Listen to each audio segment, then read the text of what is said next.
suddenly back in their 30s. Dating was easier then. I had more options. I was more confident, and I get it. But here's what I want to show you today. Focusing too much on your past dating life can quietly block what's possible now. In this video, I walk you through what is really happening, why we get pulled into old dating versions of ourselves, and how to gently update your story to fit who you are today. Because you are not meant to relive your old chapters, you are here to live this one. The old story. You are not just remembering your past, you're dating from the identity you built back then. Maybe your inner story says, I was the attractive one. Dating was always hard for me. I had my best years already. Those don't sound like memories. They sound like definitions who you are. Our mind wants stable stories, something that feels familiar and solid. But life changes, relationships change, our bodies change, but our identity tries to stay consistent because it feels safer that way. So we keep telling the same story even when we are outgrown it. So start noticing when the past becomes proof, when you hear yourself say, that's how it is for me. Pause and ask, is this who I am now or who I was then? No judgment, just awareness. It's like wearing an old name tag to a new event. Everyone is meeting the person you are today, but you are introducing yourself as someone from 20 years ago. And staying loyal to that identity, it comes with a price. If this feels familiar, if you notice you're still carrying an old dating story, I've created a free belief homework to help you shift into who you are today.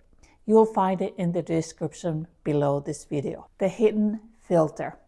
When your dating identity lives in the past, today can start to feel disappointing.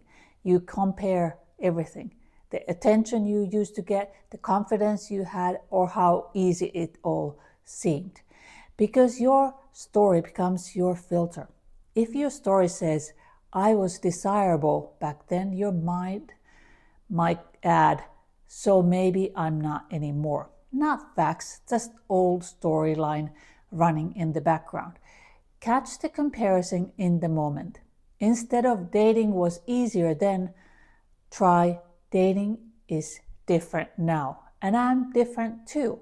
Different doesn't mean it's worse. It just means life has moved. I remember a client saying to me, men don't notice me like they used to. And as we talked, it became so clear. She wasn't less attractive. She was more grounded, more selective, and more peaceful. She wasn't chasing attention anymore. She wanted real connection. That's not loss. That's growth. So that old identity doesn't quite fit anymore. So how do you step into the new one, the new chapter? You don't need to reinvent yourself. You just need an identity story that matches your life now. Because when who you believe you are matches who you actually are, you relax, you stop performing, you stop proving, and you start showing up as yourself. And that energy changes dating completely. Now ask yourself, who am I in relationships today? What strengths do I have now that I didn't have before? What kind of love fits this version of me? And then say, that was true for me then, this is true for me now. You wouldn't keep using an old passport photo forever. It was accurate once, but it's not who you are today. When you start dating as your present self, something shifts. You feel lighter, less pressure, less comparison, less proving.